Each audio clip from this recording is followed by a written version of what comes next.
right. Well, thank you for being here, Matt. The Civil War Roundtable Congress created an initiative to interview roundtable leaders around the country so that they could provide information about their successes and their challenges that their roundtable has had. And we also want to be able to have you offer some ideas and perspectives on things that you've done that will help other roundtables grow. So today we're talking with Matt Borders of the Frederick County Civil War Roundtable. And let's start with you. Tell us a little bit about your background, your education, your career, and how you got interested in the Civil War. Great. Well, thank you, Carol. It's a pleasure to be here with the Civil War Roundtable Congress. And as you said, I have had the pleasure of being the president of the Frederick County Civil War Roundtable for quite some time now. But my interest in the American Civil War goes back to when I was 9 years old. My folks were very good at the throwing all of us kids in the minivan and driving across the country. I'm originally from Michigan myself, though I'm here in Maryland now. And when I was 9, we went to Gettysburg, and I became hooked on the Civil War. I didn't understand then, and I barely understand now, it feels like sometimes, how the country could tear itself apart in such a violent, bloody fashion and then stitch itself back together. And so that's what really got me intrigued about the American Civil War. And I just started reading everything I could about it. And I was all over the place. If it was about the war, I was interested in reading about it. Of course, doing the documentaries, the film Gettysburg, the Ken Burns series, what have you, all of that was something that was very interesting to me. And I was fortunate that my best friend growing up was also a Civil War nerd. And so we fed off of each other. Now, when it comes to myself and my professional career, I decided pretty early on, once I got to college, that I wanted to do history. I wanted to do something with history, but I didn't necessarily want to teach. Ironically, I have since taught quite a bit, but I'm actually a park ranger. So I'm with the National Park Service as my 9-to-5 job. I'm at Monocacy National Battlefield just south of Frederick, Maryland. So it's a real pleasure to be able to work at one of these historic sites and teach from the location, which is what I always wanted to do. I had the absolute pleasure and honor to intern at Antietam when I was in undergrad, and then I worked at Antietam for several seasons as a seasonal ranger as I finished out my undergrad and my master's degree. And so that's what really solidified for me this idea of wanting to teach from where the history happened, as opposed to being in the classroom. Now, as I said, I have taught in the classroom several times since that point and have a deep respect for teachers, but really being on the ground of where the history happened is always what I've wanted to do, and I'm fortunate enough to be able to do that. How many years have you been a park ranger? So between my almost 20 at this point. Wow. Yeah. So I started as an intern in 2002, did several seasons as a seasonal ranger. Following that, I taught for a year after my master's degree.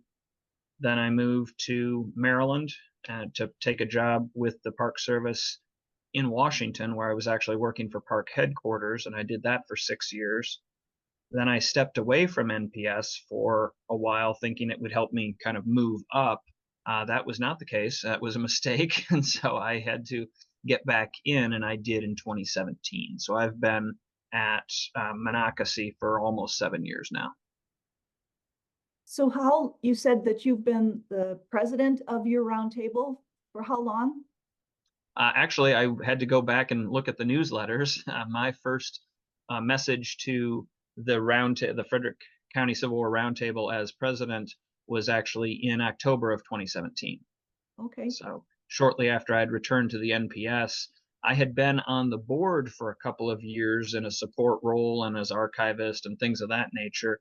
And then it was very much a pleasure to be asked to run for president. And I've been in that position ever since.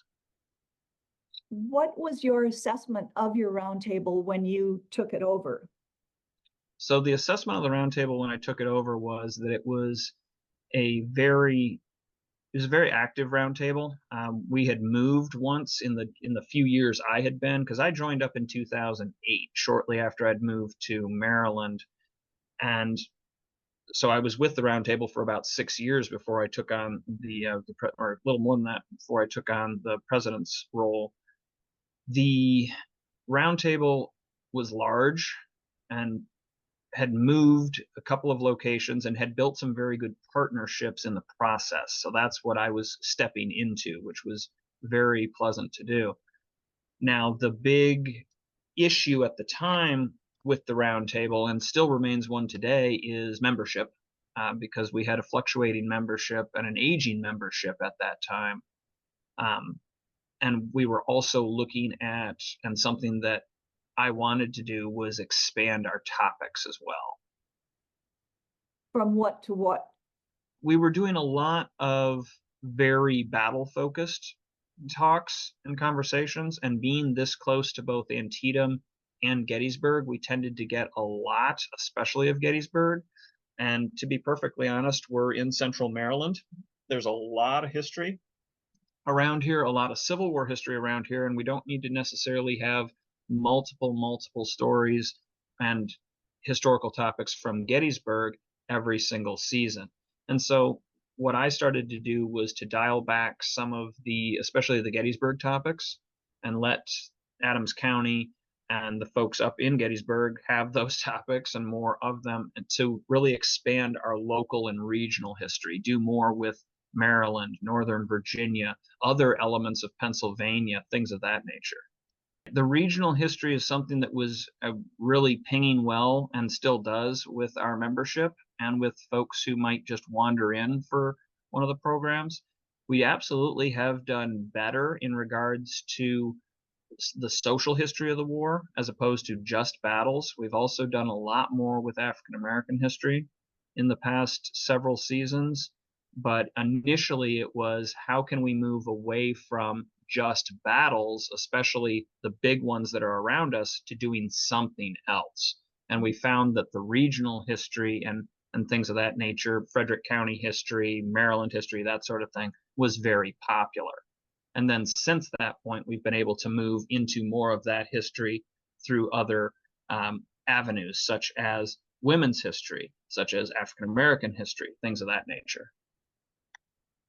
And I suppose that ties into the partnerships that you've developed. It absolutely has. Our biggest partnership, and the one that we're most thankful for, is no doubt the National Museum of Civil War Medicine. That's where we're very fortunate to be able to meet. Now, the roundtable, like I'd said initially, had moved around a few times. When I had first joined up, they had been in several different community rooms or community centers for various churches.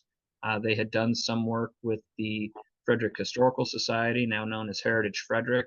We have since partnered with both Heritage Frederick and Frederick Tourism to bring in bigger named speakers, folks who kind of have you need to put some money down to bring them in, those sort of folks.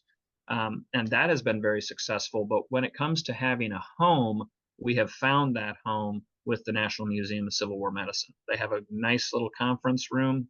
It has been just a pleasure to work with them. They've been very amenable to our use of the space and our use of their audio visual. So we've been able to do more things with technology, in large part because of our partnership.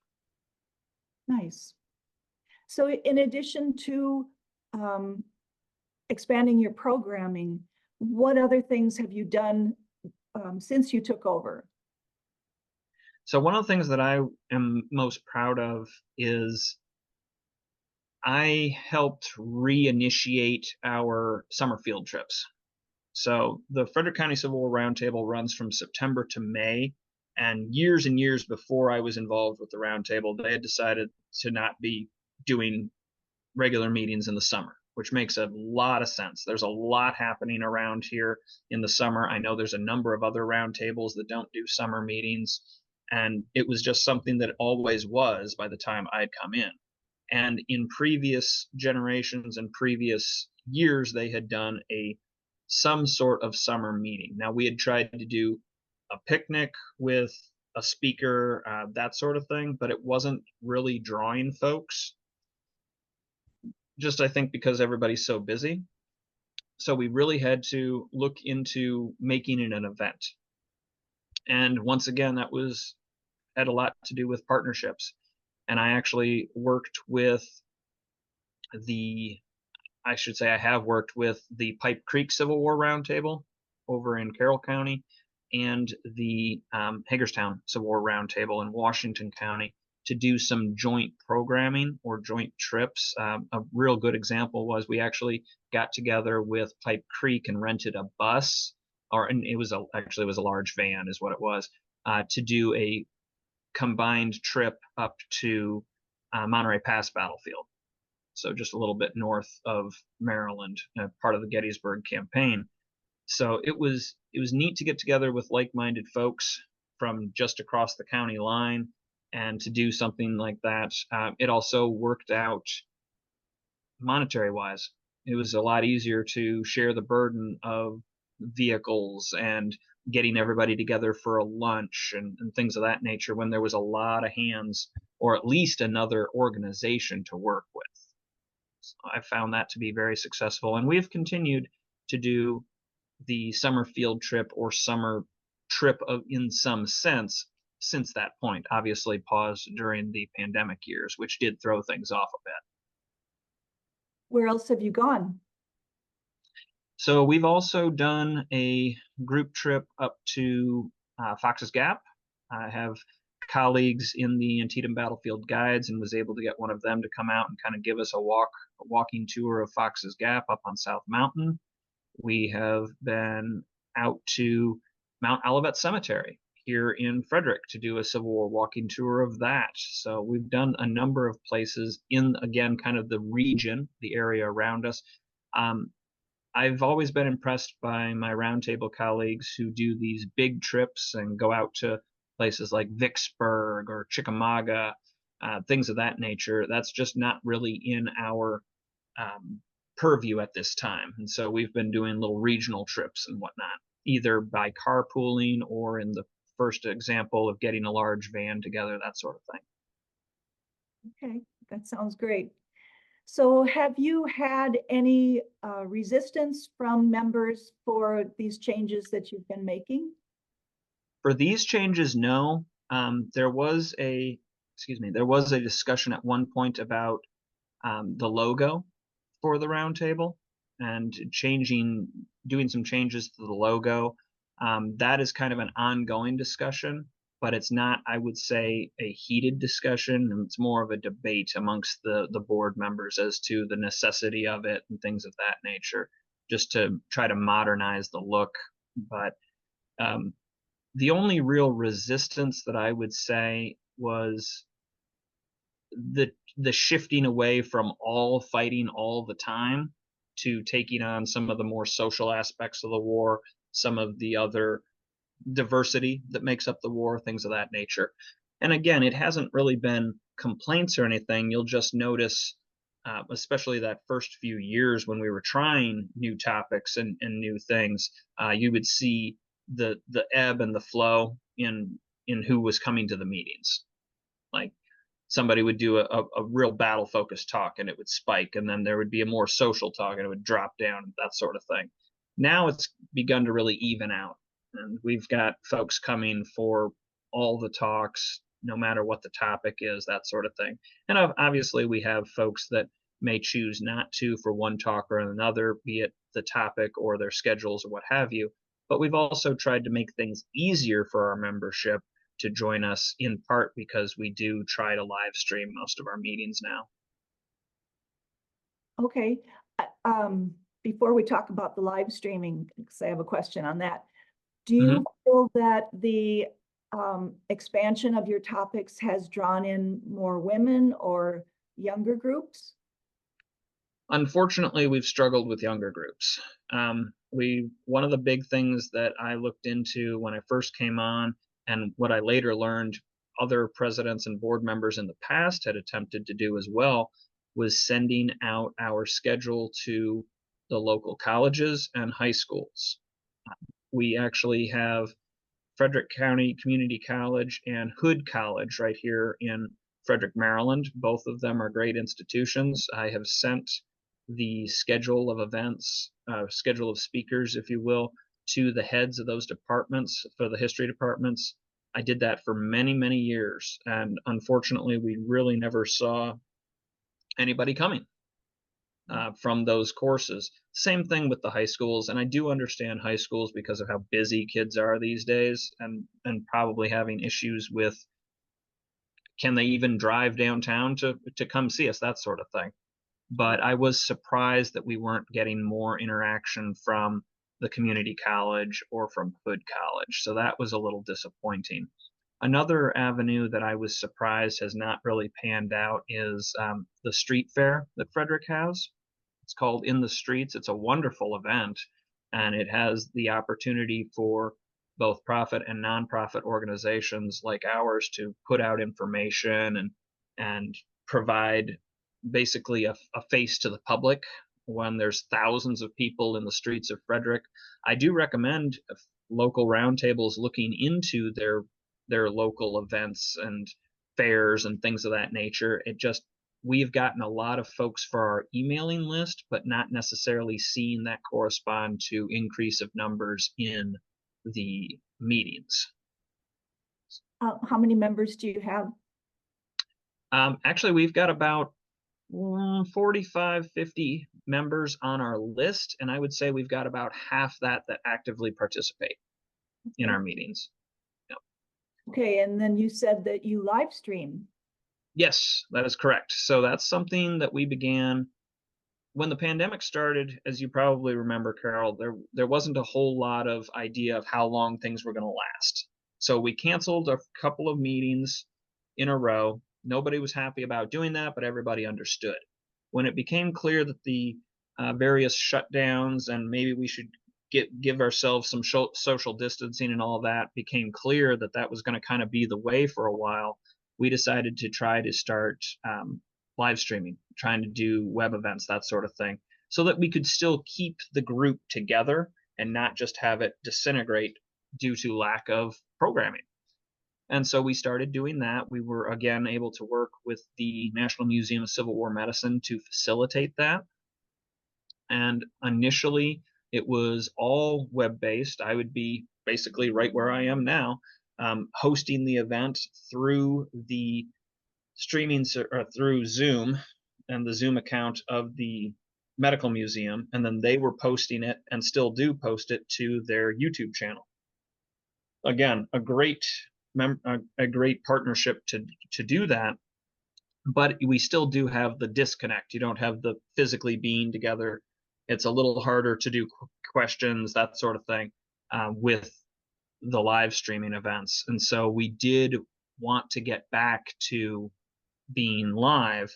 And for the first few months, once we started coming back, it was more live stream participation, because as with many roundtables, we do have an older demographic as our membership. And I absolutely understand folks were hesitant to come back to a physical space. So it didn't bother me. I kind of saw that happening. I know there was some concern with some of my board members, and of course I'm concerned that folks won't ever come back, but it didn't bother me those first few months when we were having kind of limited participation back in the museum. Fortunately, that has rebounded since that point. Even though we are still live streaming, we're now getting our usual 20, 25 plus people in for meetings. So that's great. You've got a good hybrid situation, and it's nice to have that expertise. Yes, it really has been nice to have that expertise, because there's only so much I can do when it comes to Zoom. There's only so much that my various board members can do, things like that. The museum, the National Museum of Civil War Medicine, having their own robust YouTube channel has been very helpful. Okay, because not only can we provide the content, they can then put it up on a platform that a lot of folks see.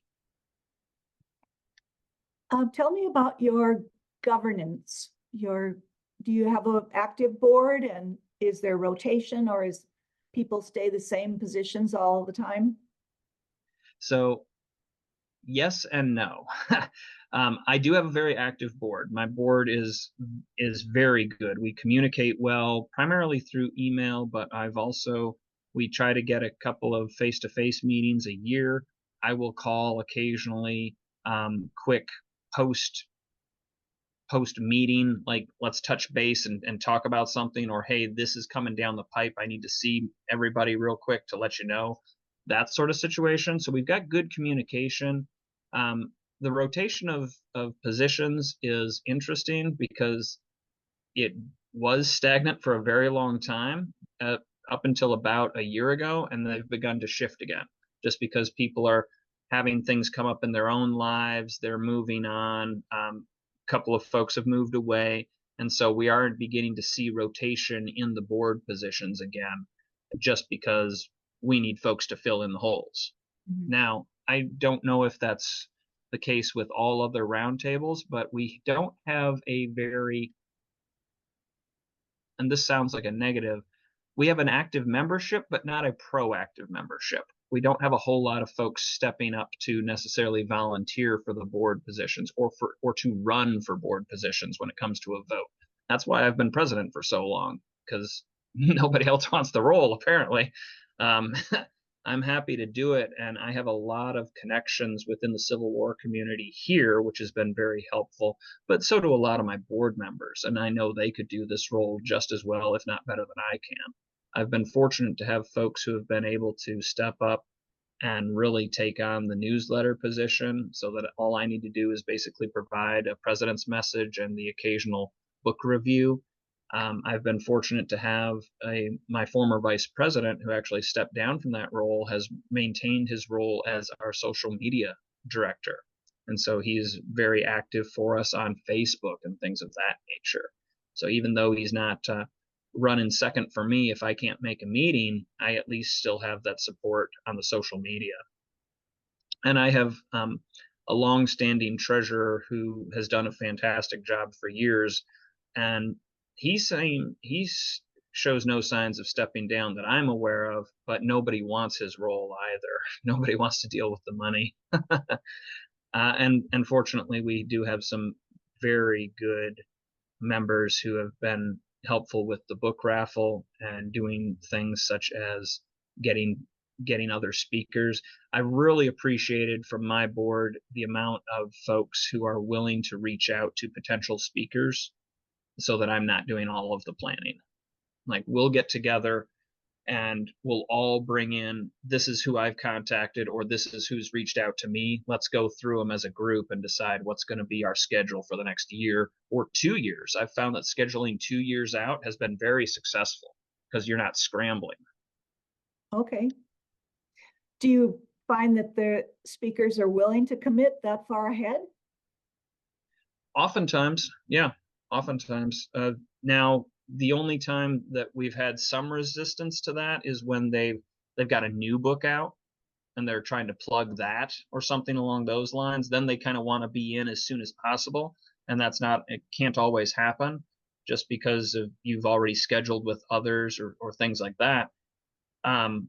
But for the most part, I've found that the folks who do the speaker circuit, and I do a little bit of that myself with my own research and things, we want to talk about this stuff. And it's a pleasure to talk about this stuff. Sure, if you wind up getting in a slot that's a year, year and a half out, something like that, you're like, okay, well, I'm going to have to remember that, or I better write this down somewhere. But I have found that most speakers are still open to that, because then it's something assured for them down the road. Is there someone in your sphere who's been a mentor or an inspiration to you? And if so, in what way? So the previous president, Jack, he is a great guy. And he's someone who encouraged me to join the board initially, and then he didn't encourage me, he put me up for the presidency when he was ready to step down. And so I really did appreciate his vote of confidence. He's quite a bit older than I am. And so I do think it really helped with the transitioning from him to me, that he was the one backing me. So I greatly appreciated that.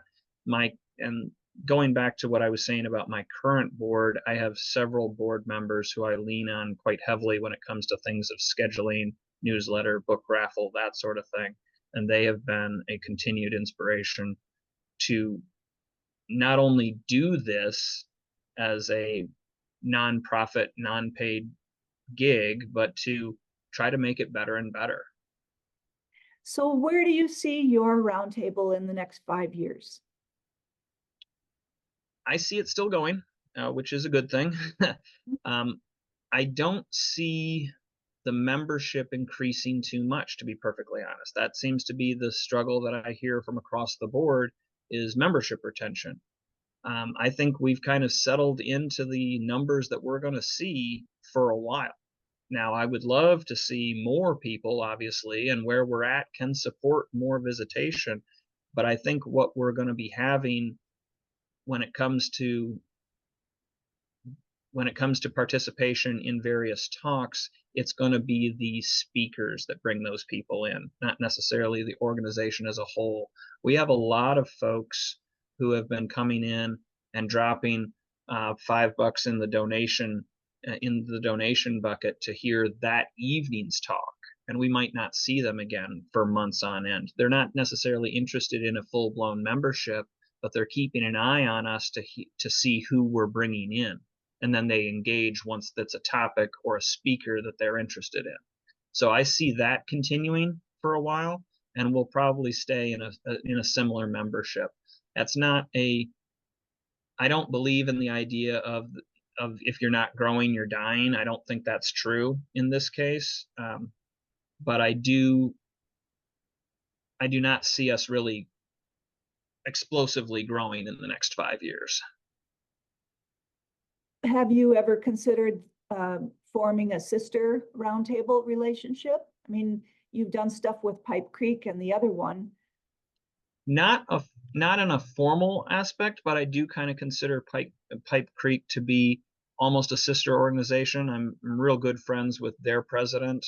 He and I reenact together for many, many years and still do. So I've kind of considered them a sister organization, and Hagerstown in a similar boat, because they're also very close and we have a lot of shared membership and things of that nature. So it is not something I've considered formalizing, let's put it that way, but it's something that we are doing in an informal manner.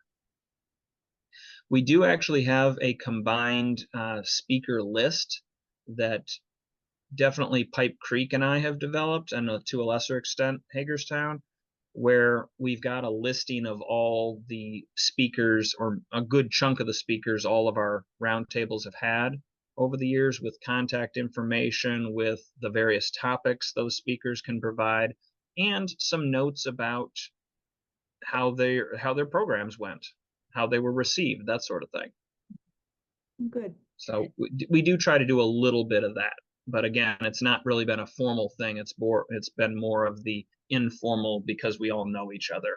But I do like the idea of a more formal structure. That's a good idea.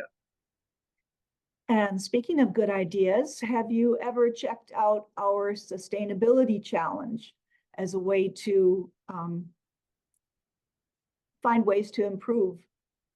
So I'm familiar with the Congress and its work. I've sent representatives to the Congress conferences a couple of times, and they've come back with some good information and good ideas. I have not done much, to be honest. I have not done much with the sustainability challenges that the Congress provides. So I will be honest on that. I have not. Okay, well, we highly recommend it. Take a look at it. It provides you with a lot of ideas. Excellent. I appreciate that. Matt, is there anything else that you'd like to share about your roundtable, or? Just that the Frederick County Civil War Roundtable meets September to May at 7 p.m. on the third Thursday of every month, and we do live stream almost all of our talks. For those of you who aren't able to join us, we'd love for you to check them out on the National Museum of Civil War Medicine's YouTube channel. Great. Well, thank you very much for your participation today. It was interesting talking with you. It was my pleasure. Thank you for having me.